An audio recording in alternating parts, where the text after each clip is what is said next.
Affordable housing projects will change the lives of Kenyans once fully realized. These are amongst some Kenya Kwanza project which have backfired on the regime, with public uproar recorded over the new tax birthed from the same. To the people of Kenya, especially the vulnerable, especially the disadvantaged, those who live in slums without toilets, without electricity, with no sanitation. We've taken on that assignment because we have decided a different pathway for Kenya. Rather than lament about our situation, we have taken on the responsibility to do something about it, however difficult it may be. We have taken on the responsibility of universal health coverage. I know 2 successive presidents have attempted and they didn't quite succeed. 2 successive governments have attempted, they didn't quite succeed. We have decided that we are taking on this challenge because there are too many Kenyans that die out of illnesses that we can treat. There are too many Kenyans who end up in squalor and poverty because of hospital bills. We have decided that this time round we must get it right and make it possible for every citizen, irrespective of their financial status, that they can get the highest level of treatment in Kenya. Difficult, yes, but rather than lament about a not so working NHIF, an NHIF that has bills dating 10 years, 15 years, we've decided to correct that situation. Well, that should be some interesting conversations. Let's see whether the performance contracts are actually going to work and push these guys to basically deliver on some of the promises that they gave to the ordinary mwananchi. I can see Kennedy Jumba Asirigwa, you're already with us, and unasema good morning. Good morning. I hope that umeamuka mzuri. Now, Ken, can you imagine that all cabinet secretaries and their principal secretaries converged at State House yesterday for a ministerial performance contract signing event, and that different cabinet secretaries and officers were given contracts entailing targets they need to achieve during their tenure? Prime Cabinet Secretary Musalia Mudavadi, who doubles as the CS for Foreign and Diaspora Affairs, signed 3 performance contracts, given his role as acting CS for Interior and Gender, Culture, Arts and Heritage Ministries.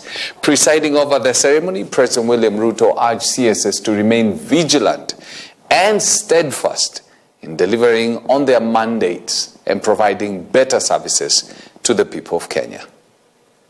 We have appended our signatures to the performance contracts, and it is our duty to make sure that we honor what we have signed up to. Your Excellency, I can only emphasize that it will be important that as we execute our mandates, we exercise extreme humility.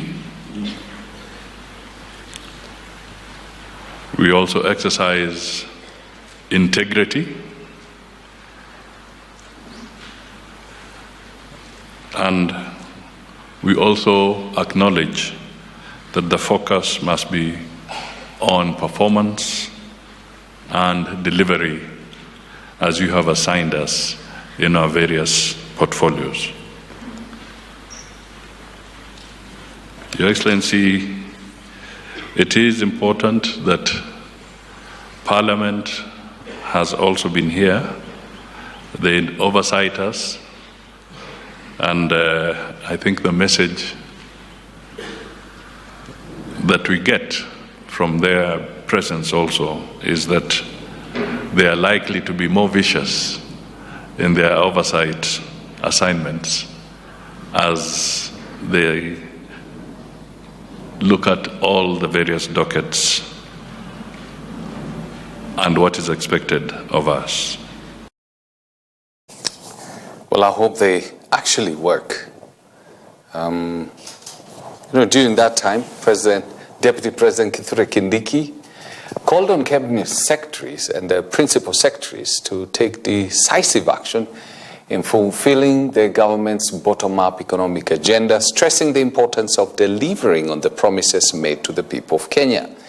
His remarks came during the signing of the annual performance contracts for the CSS and PSS. Speaking at the event, Kindiki urged the government officials to be diligent in their work to improve public service delivery, emphasizing that their efforts are crucial to achieving the government's development goals. Now, you know very well that how they perform will determine whether these guys come back in 2027. This is what they said. It means that we are expected, in the context in which we exercise our mandates, to ensure that whatever commitments we make, we fulfill them. Because accountability demands transparency, report back, and evaluation. And Your Excellency, it is my very humble view that in the context of a very vibrant democracy that Kenya is, going forward, we have to work harder, faster, more efficiently, if we have to keep pace with the very vibrant democracy that our country has become. Your Excellency, I'm happy to be part of this, and I promise you from where I sit to support you and to work with all the other colleagues as you lead us to deliver a better Kenya, a more inclusive Kenya, a Kenya that is sensitive to the needs of its people, and a government that is sensitive and responds to the needs and aspirations of the people of Kenya. Well, the government has onboarded 18,000 services through the National e-Citizen, and together with other immigration functions, now collects 400 billion shillings. Principal Secretary Professor Julius Bitok now says that there was a huge leap in the cash collection following the government's deliberate move to put most of its services on the digital platform, becoming the first country in the world to have such a number of services online. Speaking when he took the Prime Cabinet Secretary Musalia Mudavadi and Acting Interior and National Coordination Cabinet Secretary through their services at Nyayo House, Professor Bitok said that Kenya had surpassed Rwanda with about 700 services online, alongside other countries like India and most of the European countries, which had less than 500 such functions digitally. And one of our flagship projects, Visa Free, has been a very successful story. We started at the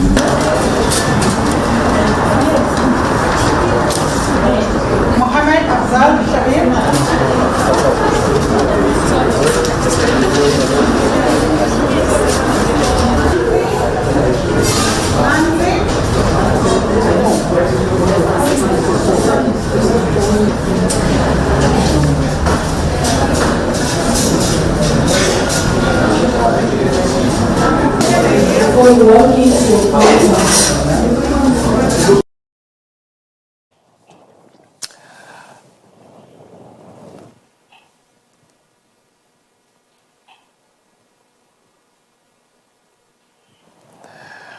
Well, there we are.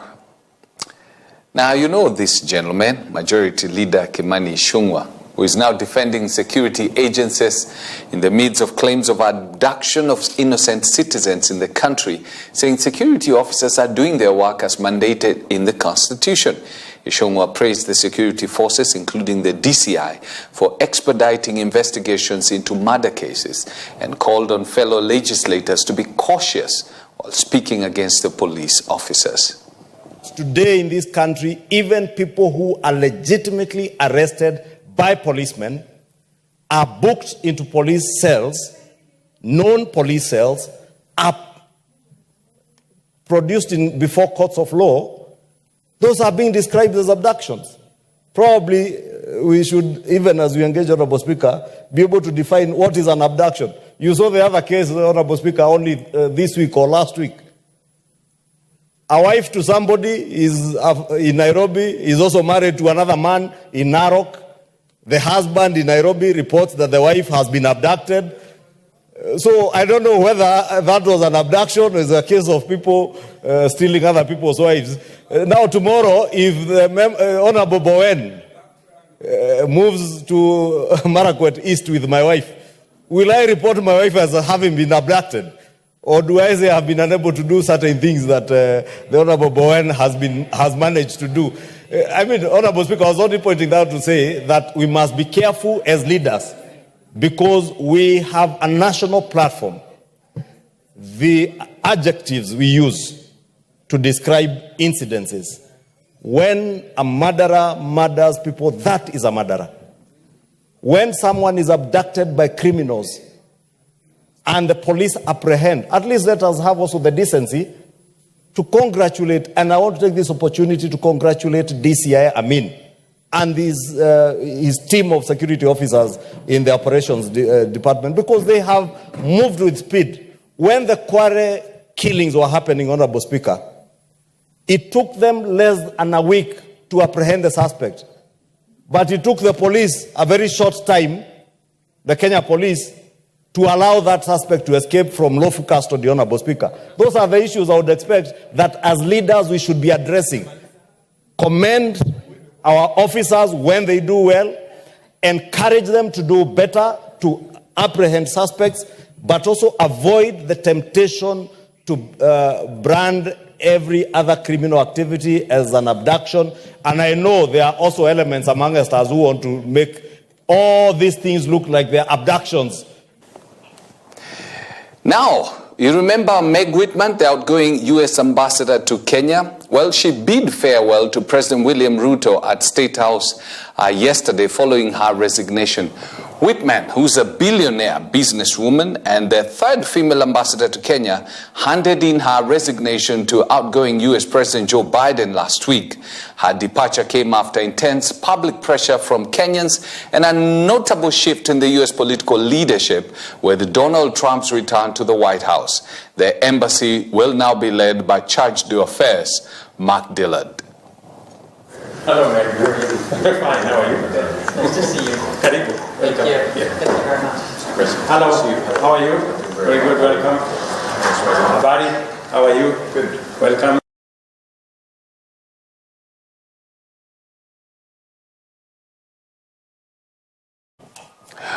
Well, Whitman's story is an interesting story because she does not see eye to eye with President Donald Trump. And you know, they're both billionaires and competing for business. And they have completely different ideologies.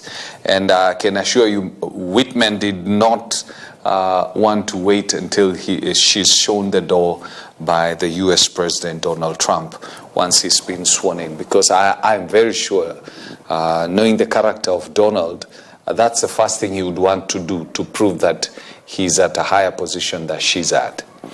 That's how life goes. That's how life is. Let's do this one last story before we look at what's happening in the dailies, where students at Machakos University expressed their frustrations over the lack of will from government side to listen to the lecturers and fulfill their demands amidst a lecturer strike that has taken a toll on university education. The students say that they expected to head out for attachments and are now uncertain whether that will happen following a halt of school operations. The dance strike has persisted in the last weeks with no end in sight. I think tukiendelea kungoja hii notice ni sisi tutabaki kuwa disappointed. Sawa sawa? So it is now our turn. We have to go ahead. We have to call all these leaders from these other universities. We come together, we merge our hands together, and we decide on one thing, that we are going to decide that we are going home.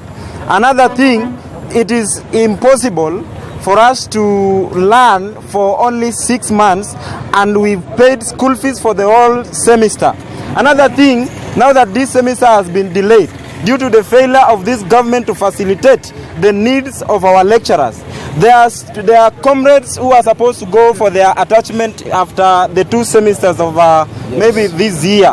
And in April, somebody like a teacher is expected to be in school in his or her attachment. Kumaanisha, kuna uwezekano kwamba that semester can be squeezed, and if it can be extended, it means it will paralyze all other activities that are ahead, which is not good for us comrades. Us being in the school for 4 good weeks without lectures is so unfair, is so ungood to us. As comrades, this is our final. We always say one thing as a comrade. We always have one voice as comrades. And what we are going to decide is either we go home, let's come next year. And if it is next year, we want to request the government that please pay our lecturers. It is better if they are paid, because even it is not so unfair. Even you, Mr. President, serving the nation without your salaries. Please let our lecturers be paid. Government should pay these lecturers, because these lecturers are parents, and being the parents, they have got their own things that they need to do with that money. Because if you are not doing this one, we are going to have a lot of a crisis in Kenya. So hizi ni maandamano lecturers, tumeona sasa kuna upcoming maandamano governors, because money has not been dispersed to the various counties. So niko very sure after hapo the students wanataka kuandamana, because help haijakuwa released with some of the students. By the way, did you know yesterday was Men's Day and Toilets Day? I wonder why they put those 2 days together, because most of the time it's the Toilets Day for one reason or the other that takes preeminence. I don't know how many of you are given your Happy Men's Days. As it's called, somebody wished you that. Well, it's part of the life of being a man. Okay, let's take a look at the newspapers.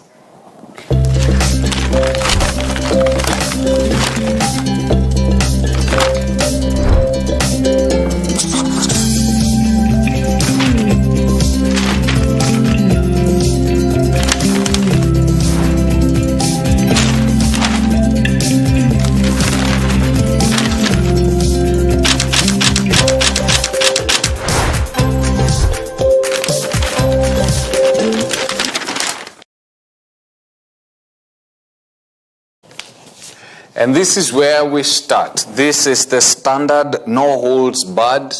And you can see the Catholic Archbishop wa Nairobi, Anyolo. He's the one who made the ruling to reject monies that had been donated by President William Ruto and Nairobi Governor Johnson Sakaja at a church in Soweto. And he said, we are not taking money from these guys, give it back.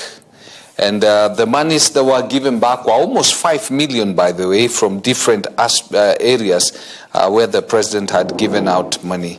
So I don't know what you think about it. Is this the way to go? Where, you know, the churches reject money from individuals that they think are not doing what they, should be done. Pain and tears as veterans left in the cold after estate demolition. This thing has been on for years. I remember even when I was young, this controversy over Woodley Estate was still going on. And now the buildings were destroyed. And you're talking about 42 houses. 42 houses were destroyed. And the strike by the Dons spells uncertainty for varsity U students. And then, remember I told you yesterday was Men's Day and Toilets Day. Now guess what the newspaper chose to give preeminence? You're right. Inadequate toilet facilities worsen sanitation crisis and health crisis. So toilets are more important than men. The back page of the Standard. Alice is our director on the other side. She's also married there. And one of these days we'll bring her here to kuonyesha ni Alice mgani. And she did not even wish the husband the happy Men's Day. But I can tell you, she knew yesterday was Toilets Day. Anyway, Alice tutaongea baada hii, tupatane kwa 10 tuko nyuma. Heartbreak for Rwanda after shocking Super Eagles. What on Sudan and Benin qualify for the 2025 Africa Cup of Nations matches. The Nation. Things fall apart. It's basically just over 2 years into his tenure, President William Ruto is confronted with major crisis affecting key sectors, with 47 counties threatening to shut down their operation, citing a cash crunch. Critical sectors of education and healthcare are also in limbo following an unending lecturer strike that has paralyzed learning in public universities, as well as chaos in the new social health authority that has left patients stranded in hospitals. As in, it's a difficult job, I must say. It's a difficult job. Ruto reads the Riot Act to his ministers, MPSs. Moi University inside multi-million shilling deals that anti-graft agency is investigating. Why the rich are also crying in Nakuru's Ngata. Then Kehiomwere owners awaiting title deeds 9 years later. And then you have the inside story, things fall apart, key sectors of the economy in crisis. Treasury rules out extra 20 billion for counties. Tough sanction proposed for disobeying MP sanctions.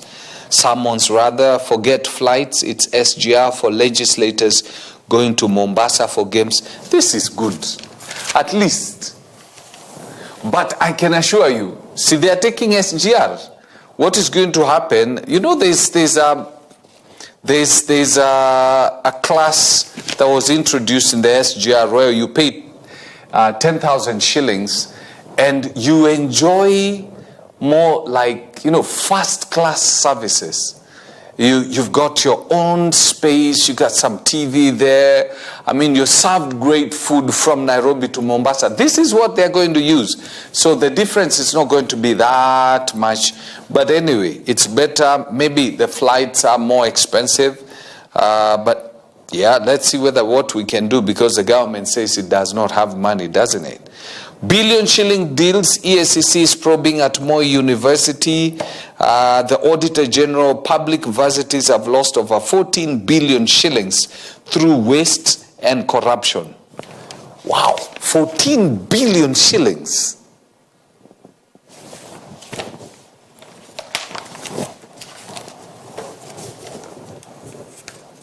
At this pace, we'll get to a place where we need to stop reading news and just tell people comedy. Serious. The good, the bad, the ugly at parastatals. While spending cuts worked for some corporations, others still struggled to make ends meet and are heavily indebted. That's a report that came out during the signing of contracts. Then we have families left homeless after state demolishes 43 houses in Woodley Estate. And then poverty, unemployment turn youths into thieves. If poverty is turning youth into thieves, you can understand, because they are trying to make their ends meet. Now, because quite a number of these major institutions, universities, they say 14 billion. Members of parliament, So what is making the dons and members of parliament thieves, so to say? Wazo la wazee.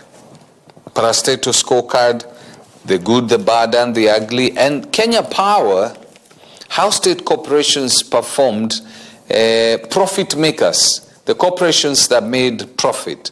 Kenya Power made 30 billion shillings in profits. This is very commendable. And actually, Kenya Power can make more profits. It's only that in the past regime, there were crafty thieves who basically caused the government to enter into contracts with the private power providers, and the margin which they put there and the contracts that were entered into were very, very adverse to the government and to the people of Kenya, because we are paying so much on that. And that's why Kenya Power struggles, because some of the deals that were entered into, they are called legacy deals, contracts that were entered in the past that are still eating a lot of money from Kenya Power.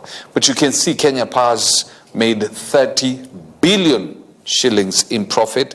Kenya Ports Authority made 12 billion. Kenya Pipeline 6.9 billion. KenGen 6.7. Kenya Re 4.8 billion. Kenya Airports Authority 2.8. Now, here are the loss makers. Now, Kenya Railways made a loss of 50 billion shillings. That's like combining the profits that have been made by almost 5 of the parastatals, including Kenya Power, because Kenya Power is 30, Kenya Ports Authority is 12, so that makes 42, and then maybe you add Kenya Pipeline with 6.9, you come close to that. So around 3 of the top parastatal owners that made profits can be swallowed by the loss that was made at Kenya Railways. And then NHIF made a loss of 3.4 billion.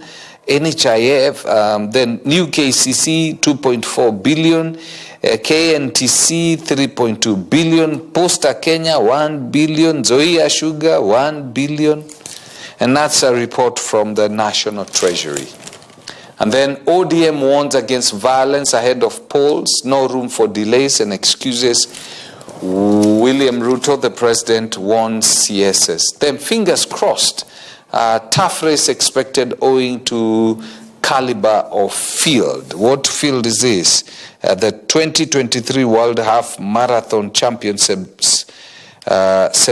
Sawe will test his mettle in his full marathon debut against Ethiopian duo of Kenenisa Bekele and Cisse Lema in Valencia on the 1st of December. Now, the day has just started, and I believe that you are very, very, at least you have the information concerning what's going to happen today. Let's see, by the time I was coming, it had already started raining. I pray that it rains in the places that we need the rain at, in places where farms are. I pray that it's raining. Now, tomorrow we'll have an interview, a very interesting interview concerning, your monies. If the government is saying that it's not making money, yet they tell us that the economy is improving. How is it improving? And the money is not getting into the pockets of individuals. Until then, do have yourself a lovely morning.